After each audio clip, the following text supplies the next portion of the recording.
कक्षा 10वीं गणित। मैं आर.एस. प्रसाद सर आज आप लोगों को अध्याय 13 यानी ठोस आकृतियों का पृष्ठीय क्षेत्रफल एवं आयतन कराने जा रहा हूं, जिसकी प्रश्नावली 1 है। चलते हैं, देखते हैं क्या कुछ दिया हुआ है इसमें। तो सबसे पहले घनाभ का पृष्ठीय और आकाशीय विकर्ण की बात करते हैं। तो इसमें देखिए, ये जो दिया हुआ है ये तो लंबाई है, लंबाई को हम एल से दिखाएंगे। ये ध्यान रखना, लंबाई हो गई इसकी। ये चौड़ाई है, चौड़ाई को हम बी से दिखा रहे हैं। ये वाली जो चीज दिखाई दे रही है ये चौड़ाई हो गई इसकी, और ये ध्यान रखना चौड़ाई हो गई। और ये ऊंचाई है एच, इसको हम एच से दिखाएंगे। ध्यान रखना बच्चों, ये ऊंचाई हो गई। ये घनाभ आपको दिखाई दे रहा है। तो सबसे पहले घनाभ का विकर्ण लेते हैं। घनाभ का सबसे पहले घनाभ का आकाशीय विकर्ण लेते हैं। आकाशीय विकर्ण जो आकाश में बनता है, यहां पर D2 से दिखाया हुआ है। तो ये हो जाएगा under root of L square plus का बी स्क्वायर प्लस का एच स्क्वायर। और घन का अगर निकालते हैं, घन का आकाशीय विकर्ण, तो घन में तीनों भुजाएं बराबर होती है, तो इसका हो जाएगा a अंडर रूट 3। अब निकालते हैं घनाभ का पृष्ठीय विकर्ण। ये है घनाभ का पृष्ठीय विकर्ण। पृष्ठीय विकर्ण में केवल दो ही चीज आ जाएगी, लंबाई और चौड़ाई आ जाएगी। यानी लंबाई प्लस ये लंबाई का हो गया और ये चौड़ाई का हो गया। तो ये आपको दिखाई दे रहा है L square plus B square का वर्गमूल। इसमें अलग अलग है, हर एक का घनाभ के जो पृष्ठ अलग होगा उसका अलग अलग विकर्ण आएगा। इसमें जो D1 से दिखाया गया है, तो D1 का जो मान आया वो under root of L square plus B square के बराबर है। ये D1 जो मैं ले रहा हूं बच्चों, ये आप इसको D3 की बात कर दीजिए, ये D3 कर दीजिए। D3 ये वाला विकर्ण मैंने दिखाया, ये वाला विकर्ण है, इसमें D3 ये जो विकर्ण आ रहा है ये D3। ये D2 यहाँ पे दिखाया गया है, D1 ये दिखाया गया, आपको दिखाई दे रहा है। D1 जो है ये आपका क्या क्या दिखाई दे रहा है, इसमें लंबाई और ऊंचाई है। तो D1 में आप लेंगे क्या, लंबाई और ऊंचाई, यानी L square plus H square आएगा। तो ये अलग अलग रहेंगे, अलग अलग के अनुसार से जहां पे जरूरत पड़ेगी मैं उसको लेकर के दिखाऊंगा। मेनली आपको जो है एक ये याद करने हैं दोनों, और एक ये याद करना है। चलते हैं, देखते हैं प्रश्नावली में क्या कुछ दिया हुआ है। तो सबसे पहले एक ये प्रश्नावली दे रखी है। घनाभ की लंबाई दे रखी है 10 सेंटीमीटर, मतलब एल का मान दिया है 10 सेंटीमीटर। और चौड़ाई दे रखी है 4 सेंटीमीटर, यानी बी का मान दिया है 4 सेंटीमीटर। ऊंचाई 5 सेंटीमीटर है, तो एच का मान दिया है 5 सेंटीमीटर। तो आकाशीय विकर्ण की लंबाई ज्ञात करिए। तो आकाशीय विकर्ण की लंबाई का मैंने अभी सूत्र बताया था। आकाशीय विकर्ण बराबर होता है under root of L square plus का बी स्क्वायर प्लस का एच स्क्वायर। ये अंडर रूट एल का स्क्वायर देखो 10 का स्क्वायर है, बी कितना है 4 है, 4 का स्क्वायर है, एच कितना है 5 का स्क्वायर। तो रख देते हैं 10 का स्क्वायर तो 100 हो गया, 4 का स्क्वायर 16 हो जाएगा, 5 का 25 हो जाएगा। जरा जोड़ लेते हैं, देखते हैं कितना आ जाएगा। तो 6 और 5 11 का 1 हो जाएगा, और ये 2 और 1 3, और एक हासिल जो था वो 4 आ जाएगा, और ये 141 हो गया। इतना सेंटीमीटर आ जाएगा। यही आपका आंसर है। चलिए आगे देखते हैं, ये उदाहरण नंबर 2 की तरफ बढ़ते हैं। 6 सेंटीमीटर भुजा वाले घन का, यानी ए जो दिया है वो 6 सेंटीमीटर। ध्यान रखना, घन की बात आए तो ए लिखते हैं कि पृष्ठीय विकर्ण एवं घन के आकाशीय विकर्ण की लंबाई ज्ञात करिए। सबसे पहले हम लेते हैं आकाशीय विकर्ण। आकाशीय विकर्ण जो होता है वो होता है अंडर रूट 3a। मान रख दीजिए अंडर रूट 3a का मान है 6, तो ये हो जाएगा 6 अंडर रूट 3 सेंटीमीटर। ये है आपका आकाशीय विकर्ण, ये आंसर हो गया। अब आगे एक और पूछ रहा पृष्ठीय विकर्ण, तो उसे भी देख लीजिए पृष्ठीय विकर्ण कैसे निकलता है। पृष्ठीय विकर्ण, इसका सूत्र होता है a अंडर रूट 2। तो ये हो गया a कितना है हमारे पास, a है 6 और अंडर रूट 2 सेंटीमीटर करके ये सूत्र हो जाएगा, और यही आपका आंसर हो जाएगा। तो ध्यान रखना है जब भी हम बात करते हैं, ये जरा इनके बीच में समझ भी लीजिए क्या है ये दिया हुआ। ये आपका एक घनाभ बना के दिखा रहा हूँ, घन बना के दिखा रहा हूँ, जिसमें सारी लंबाई चौड़ाई और ऊंचाई बराबर है। इसमें जो आकाशीय विकर्ण होता है वो ये वाली लंबाई होती है, ये आकाशीय विकर्ण हो गया।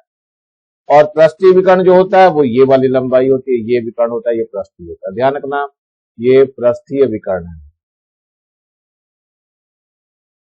और ये जो दिखाई दे रहा है ये आकाशीय है, आकाशीय विकर्ण। दोनों के सूत्र अलग अलग है, आप लोग कर सकते हैं आसानी से। चलिए उदाहरण नंबर 2 देखते हैं।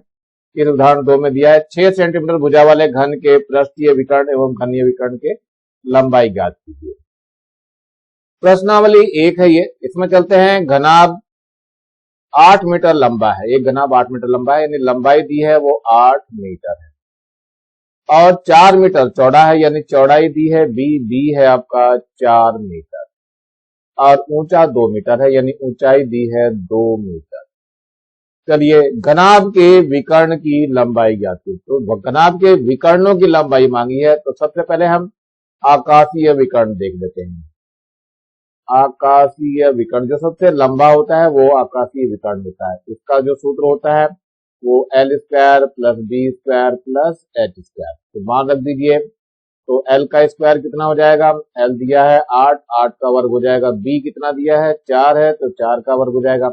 और H कितना दिया है 2, 2 का वर्ग हो जाएगा। तो निकाल लेते हैं, ये हो जाएगा 8 × 64, 4 × 16 और 2 दूनी 4। तो जरा जोड़ लेते हैं, कितना आता है जोड़ने के बाद, 6 × 4 10 और 4 14 को 4 हासिल 1 हो गया, 1 और 1 2 और 6 और 2 84 √84 सेंटीमीटर है, मीटर आएगा। ये मीटर इसकी इकाई है। ये एक विकर्ण आ गया। मान लीजिए ये कैपिटल L है। अब मैं L1 ले रहा हूं, L1 हो जाएगा √L square plus B square. L कितना दिया हुआ है देख लीजिए, L का मान जो दिया हुआ है कितना है 8 है, तो 8 का स्क्वायर हो जाएगा। और B कितना दिया हुआ है 4 दिया हुआ है, तो 4 का स्क्वायर हो जाएगा।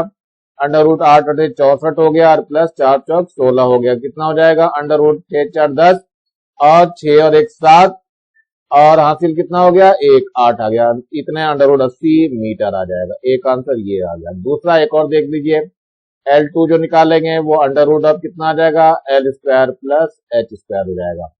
√L कितना है हमारे पास, L तो दिया हुआ है 8 का स्क्वायर है और ऊंचाई कितनी है 2 है, तो 2 का स्क्वायर हो जाएगा। और ये बराबर कितना हो जाएगा 8 × 64 और ये 4 हो गया और कितना हो जाएगा ये 68, तो √68 मीटर हो जाएगा।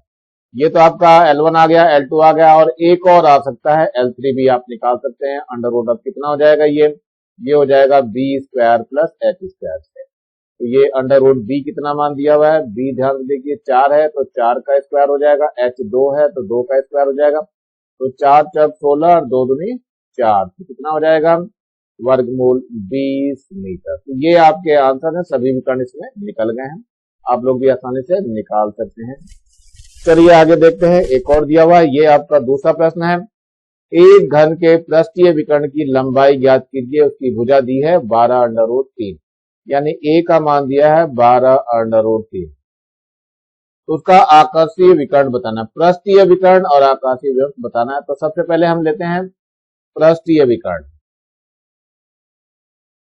पृष्ठीय विकर्ण जो होता है बच्चों ये होता है a√2। रख दीजिए मान, a का मान है 12√3 और √2 से और गुणा हो जाएगी तो 12√6। और क्या होगा ये, क्योंकि a सेंटीमीटर में है तो ये भी सेंटीमीटर में ही होगा। चलिए ध्यान है, पृष्ठीय विकर्ण आ गया। अब निकालते हैं आकाशीय विकर्ण।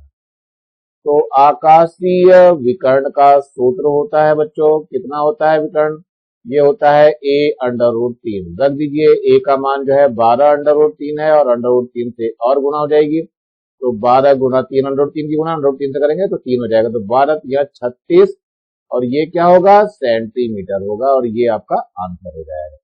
चलिए आगे देखते हैं, तीसरा है ये, उस बड़े से बड़े खंभे की लंबाई ज्ञात करिए जो 10 मीटर लंबा, यानी L जो दे रखा वो 10 मीटर हो गया, 10 मीटर चौड़ा, यानी B दे दिया इन्होंने 10 मीटर और 5 मीटर ऊंचा, यानी H बराबर 5 मीटर ऊंचा कमरे में रखा जाए। तो बड़े से बड़ा खंभा यानी आकाशीय विकर्ण की बात कर रही है। तो आकाशीय विकर्ण निकाल लेते हैं हम। आकाशीय विकर्ण का जो सूत्र होता है वो लगा देते हैं L स्क्वायर प्लस का बी स्क्वायर प्लस का एच स्क्वायर। तो अंडर रूट ऑफ एल का मान कितना है 10 है, तो 10 का वर्ग हो गया। बी का मान भी 10 है, तो 10 का वर्ग हो गया। और एच का मान 5 है, तो 5 का वर्ग ले लिया। तो कितना हो जाएगा, ये ध्यान से देखिए, 10 का वर्ग तो 100 हो गया, इस 10 का वर्ग भी 100 हो जाएगा, और 5 का वर्ग 25 हो गया। कुल मिलाकर के अगर जोड़ते हैं तो 225 आता है। 225 का वर्गमूल 15 आ जाएगा, यानी 15 मीटर लंबा जो है बांस रखा जा सकता है। तो यही आपका आंसर है। ये एक्सरसाइज बच्चों समाप्त हो रही है। नीचे ये लाल रंग का बटन दिखाई दे रहा होगा, इसको दबा के सब्सक्राइब कर लेंगे और ज्यादा से ज्यादा बच्चों को शेयर करेंगे, जिससे ज्यादा बच्चों को फायदा हो सके। और कम से कम एक लाइक तो बनता है वीडियो को, इसलिए लाइक भी करेंगे। इसी के साथ मैं आर एस प्रसाद सर आज की एक्सरसाइज यही समाप्त करता हूँ। Thank you, have a nice day.